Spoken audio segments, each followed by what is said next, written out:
this is Jeremy and Christina. We will be showing you how to do pulses and find them properly on your patients. The first one, we're going to start from head to toe. The first one will be your temporal pulse.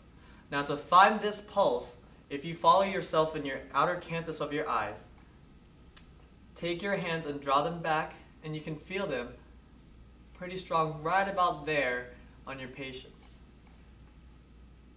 And she has a fairly good one right there.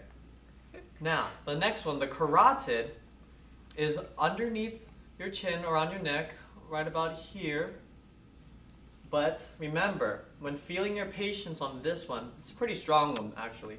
When feeling your patients on this one, you do not want to feel them both at the same time, or else you will occlude both arteries and potentially block blood flow to their brain. The next one will be your apical.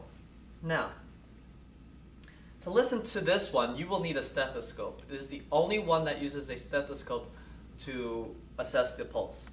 By the way, handy note, to put these on, make sure that they are snugly fitting, because if they are pointing outward towards away from you, that's what you want when you put them on. It feels, nice. And you can hear the best. You do not want it inward this way. So, now, to do it, you will find your heart, find the best apical. Make sure that you listen for a full minute, because if you do not, you might miss potential abnormalities such as murmurs or a skipped heartbeat. And remember, this is the only pulse that you use a stethoscope on. The brachial pulse on children is found on the brachial muscle on the inner side about here. Just feel it right there. Yes. Now on an adult, make sure you hyperextend their arm and you feel the inner side for the brachial pulse, and I can actually feel it there. Now a popular pulse that we will discuss is a radial pulse.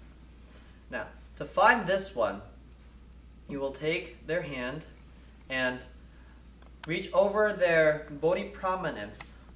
You might feel a bony prominence right about here, around the wrist, and feel with your two fingers and feel a pulse there. Do not use your thumb, because that can give you a false pulse reading, because you might feel your own. And it's more professional to reach over this way rather than this way. Your femoral pulse is found in your inner groin area. I'll just say that. This is your femoral pulse in here. For your popliteal pulse, you will find it in their inner knee in the back here. And to properly assess this one, you will need to use a Doppler to listen for that. And last but not least, we will have a pedal pulse. I'll take her foot, make sure that they're planted on the floor, and ask her to raise her big toe. Now, you will notice that there's a nice indicator here that you just follow, and right about here, you can feel a good pulse. With that said, these are your pulses.